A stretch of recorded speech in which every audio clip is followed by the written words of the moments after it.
Hi guys, and welcome back to my channel. If you're new here, welcome. On this channel we post writing tips, unboxings, book hauls, book reviews and the occasional vlog. And today I have a book review for you, and it is Paris by Starlight by Robert Dinsdale. Robert Dinsdale is the author of The Toymakers, which I absolutely adored. It was so good.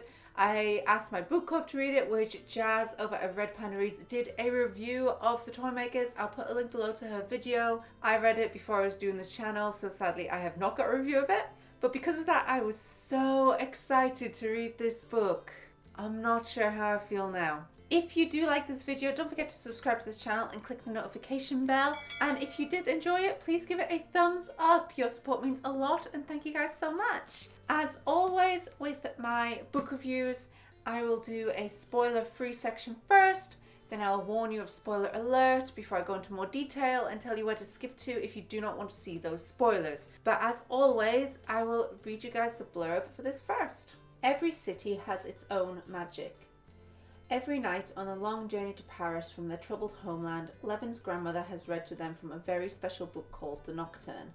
It is a book full of stories and heroic adventures of the people who generations before chose to live by starlight.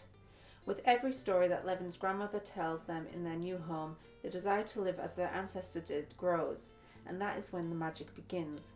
But not everyone in Paris is won over by the spectacle of Paris by starlight. There are always those who fear the other, the unexplained, the strangers in their midst. How long can the magic of night rub up against the ordinariness of day? How long can two worlds occupy the same streets and squares before there is an outright war? There are also two reviews down here, which is Paris by Starlight is a magical new novel from the critically acclaimed best-selling author of The Toymakers, perfect for fans of Neil Gaiman and Erin Morgenstern. There is also one from The Observer on the front, which is a fairy tale for adults with all the wonder and terror that entails. And on the bottom, Catherine Aiden of The Toymakers. Like the magic at the heart of the story, this vivid, haunting novel is both vast and intimate. It also has on the back a little segment from The Nocturne, which I'll read you guys now. Settle down, pull your covers tight, look to the window and out into night. Darkness has fallen, the foul are abroad, but out there lies a world that will soon be restored. So let me tell you the tales of when we were born, between sunset and morning, between nightfall and dawn. Then let me speak of the star that once shone in the sky, of the kingdoms of moonlight, the flowers by night.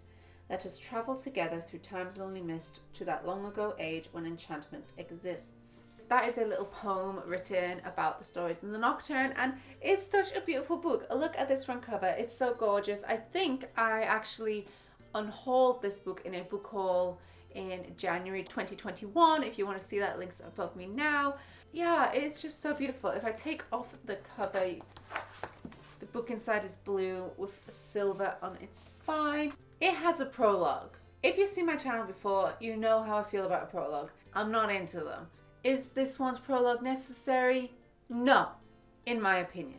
It is a glimpse from a child's point of view of the Paris at night, probably from halfway through the story, and later this child comes back in an intermission. That's literally, it doesn't even tell you who has this child. It has nothing to do with the plot. So for me, all it's doing is trying to be like, wait, we'll be magical, I promise, at the beginning of the book, instead of just starting the book. The little girl in the prologue as well is supposed to be about 7 years old, but she has very analysing and adult-like thoughts for someone who's only 7. On page 44, I had a quote for you, and that is England for the English. Now, this book tackles racism, immigration, refugees. It covers all the hatred towards that, the love towards that, the struggles, all of it. This goes into great depth, and I think it's a subject that Robert Dinsdale himself is obviously very interested in, because The Toymakers is also written about an immigrant family suffering from the racism and things during the war. So for that, he is such a good writer in the amount of detail he goes into and how much it feels so real. The pain of these people and what's going on, you can see it. And you can also see, like in The Toymakers with the argument between the two brothers, he's very good at painting a very vivid picture for both sides of the argument. So it's hard to decide, even for yourself, who is right or wrong.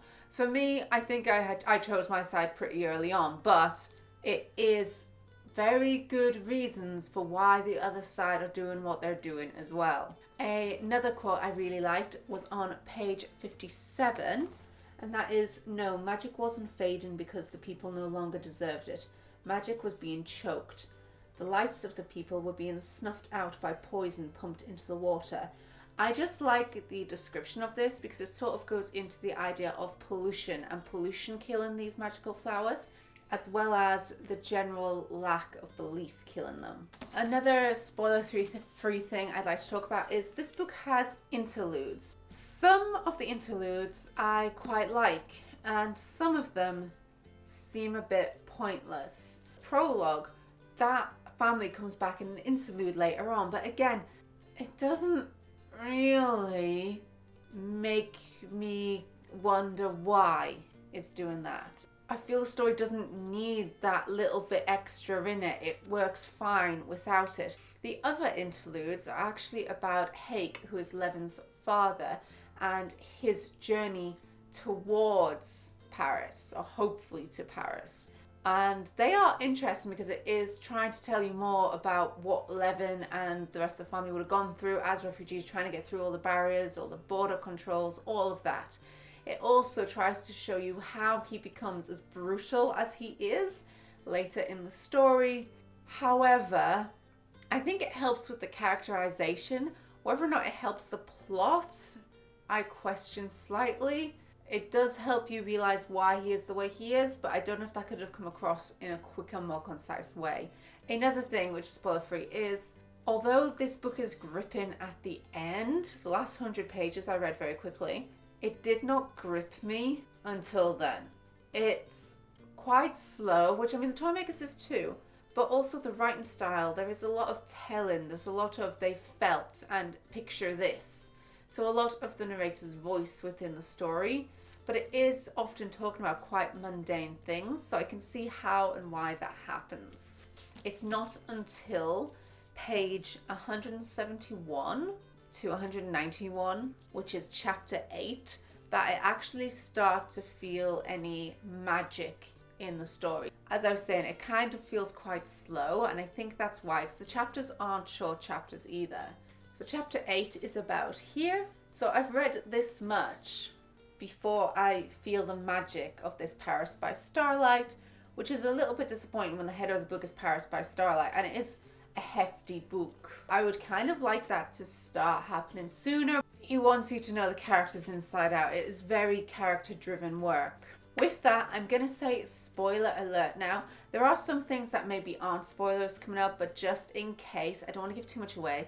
So if you do want to avoid spoilers because you haven't read this book and you just want the rest of the overall review, go to this time here.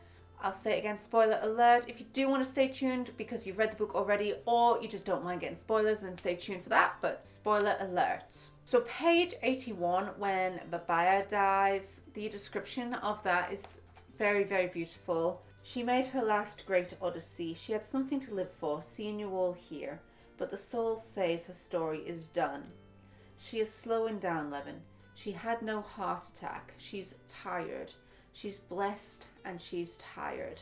This is a very beautiful way to describe someone just basically dying from old age, which ultimately is, I guess, most people's dream is just to die happily of old age, peacefully, just going to sleep, not actually being ill or having anything necessarily wrong with you. It's just you're tired and you're done. And it's just a very nice way. She's happy because they're all safe. They've made it to Paris. She knows they're all set up. Her garden's coming to life and she's just happy. On page 150, the smell of coffee was too much. She's so obviously pregnant at this point. It is blaringly obvious that she's pregnant, which it's a nice little thing in the story. Be interesting to see how that goes for her. But then I also have a problem begins from this point in the story for me. Our main protagonist was originally Isabel, the main lady, the harpist, searching for her father. Now, she gets pregnant, and I mean, there was always a bit of a thing in there for me, because with the refugees, for some reason, everyone relied upon Levin and it was always Babaya who was cooking and all that kind of things. But in my head, that's because she was an elderly lady and that's how she could help, because she can't obviously work and do the other things, which is fair enough. But from this point in the story, especially once Isabel is pregnant, for me, the book becomes quite sexist. Now, a lot of people may not agree with me on this, but for me personally, I struggle to read it because of it. Because one of the things I found was that immediately the men are taking on the stereotoxic masculine roles and the women are taking on the subservient, do as you're told, female roles, which in the Toymakers they exist, but that was based in the war.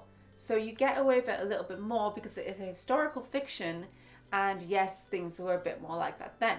But this book, Paris by Starlight, is in the modern day. Now, in the modern day, my partner and myself will both take it in turns to cook, or we'll cook together. Sometimes he'll cook more than me. We do not segregate jobs based on us being male or female. And that's what frustrates me in this book. It also seems to become like Isabel's this powerful woman, and yet she always ends up in the background of this Levin and then just pushed aside easily. And then from this point as well, Levin gets stuck between the people and his father and Isabel, and she's just completely kicked out whilst pregnant. And it goes back to the people where the dads would just leave and go sailing and the women have to look. It's just this presumption that as a pregnant woman she will have to give birth and look after this kid, and you can see that's what's going to happen at this point. You can tell she's going to be left alone with this child and she's going to have to look after it, and it just frustrates me because I'm so sick of that story. However, another good thing on it is on page 269, Dinsdale does a really fabulous and detailed description of the emotions someone whose dad has left and then comes back feels. So she feels happy he's there and then guilty and sick that he's there at the same time, because you want him there, but also, they abandoned you as a child. Why are you supposed to still love them? But you want to love them, but do they really deserve it after they left you? And it is a constant battle you have as someone whose parent left. Of course, the parent, as it has happened to a few people in real life, does not register nor admit to nor apologize for leaving you and abandoning you as a child. They do not ever discuss how that hurt you as a child. They'll discuss how they were like, I missed them, but they won't discuss how you would have felt. They won't let you say how abandoned you were, what it did to you. So the way that Isabella's going up and down with her father Hector, and also how Hector himself feels awkward trying to create this relationship when he knows he's done wrong, it's written very, very well. On page 272, ew, hey, Miriam, no, he's disgusting. He's such a... I hate it. Then on page 74, there's a quote which has work for women. Again, we're going back to this sexism problem, which I felt in this book all the way through. I do not like it. This, furthermore, becomes more ingrained on page 398, which is you girls in for this, because Alex and his friend are hanging back and they're like, you girls up for it, as if being a girl means you're weaker. And then again on page 400, you haven't got the balls for it, because having balls makes you stronger. So again, I think it frustrates me more. There's a reason I don't tend to read books based in modern time, because it will hurt me if they do this. If I read them and they're based in the past or a fantasy world, I can pretend it's not, that it's a historical fiction and it's history, or that all this kind of stuff. I let them off with it. But when it's in the modern world, it really hurts me. And I think what's more frustrating as well is that this book deals with so many huge issues of the racism, immigration, refugees, asylum seeking, of hatred. And it deals with them. I mean, it doesn't show any in a good light at all, but it does kind of develop on that, whereas the sexism is there all the way through, but it is never kind of discussed on either side. Nothing is thought about. There's no thinking process of is it good or bad. They never correct any. Robert Dinsdale does not obviously give you an answer to any of these problems, but he doesn't even give you thoughts on the sexism he's put in the book. On page 349, I think I felt the emotion that Robert Dinsdale wanted me to feel, which is when Isabel and Levin's relationship is sort of falling apart, and he's like, no, we'll live by dawn and dusk. I'll see you every dawn and every dusk, and I'll see our child. Which again, in my opinion, is right. So she has to look after the child and pay for the child and work during the entire day, and then spend every evening and get up early every day to see you, whilst you live a nighttime life without the kid. And what's really upsetting is that she's already lived by night for him. She's already learned their language. She's already become part of that society and changed so much for him. And yet he can't even change for a child that's his. It's pathetic. But I think these are the emotions that Robert Dinsdale wants me to feel as the reader. Hope he doesn't agree with what Evan's doing. But yeah, so really good writing, because I really did get invested in this part. And then I also love the character of Alexander, who is Isabel's half-brother. He is a loner. He has no friends. He's bullied. And Robert Dinsdale uses him to show how people can end up in extremism and into these radical ideas and ideals, and to do bad things because it's what this radicalization wants them to do. But their only reason for doing it is because they want to feel a part of something and be a part of a family, because they do not have that connection with their own family, or for whatever reason do not have friends that they can talk to about this and obviously build a relationship with. So it's Alexander as a character is a really powerful and interesting character, and I find that with all the characters in this. Welcome back. If you were avoiding the spoilers, we were just discussing characters, where I think that all of the characters in this book are very well thought out. I say all, specifically the male characters in this book are very well thought out, and they have very good character arcs, and you know them inside out, and you know why they're there and what they do, and all of them progress the plot forward. The female characters, some of them, they're literally just there to be hangers-on to the men, which is really sad. And I know Isabel is a protagonist and she does a lot more than that. She ultimately does do things. However, as soon as Levin or a guy is there, she still steps back into the background, which frustrates the hell out of me.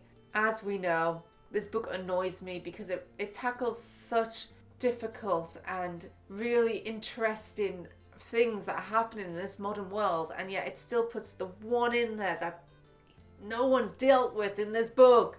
Why? No thoughts on it. So ultimately, it's a really difficult one. I would say I would recommend that you read this book because of how powerful it is, because of the different situations it describes, the characterization, the character arcs are brilliant. It does do a lot of telling, and the plot is slow moving, so maybe don't take it up for that. However, I cannot ignore the frustration I felt at the general sexism just naturally put in there and left with no thought processes from any of the characters about why it's a problem. So for me, I am disappointed, and I would give this book a 3 out of 5 stars. I would still say read it.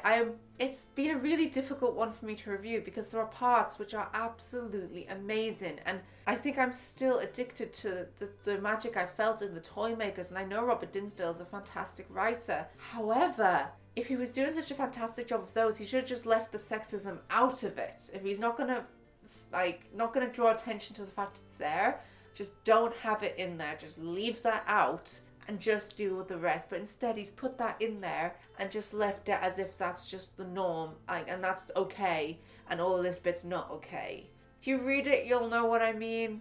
You can disagree with me. As I say, this is my personal opinion, but as a woman, when I read this book, I felt personally a bit awkward and aggravated by it because of what it basically painted me as. However, I would still recommend you read it, but compared to The Toymakers. And that's all I have for you today. Thank you guys so much for watching. I hope you like this review. If you like what you see, don't forget to subscribe to my channel. If you'd like to see as soon as I upload, click that little bell down below. And you can also follow me on Twitter, Facebook, Instagram, or Tumblr. I post bookish pictures as well as my writing tips and unboxings on there. And thanks for watching, guys. Bye!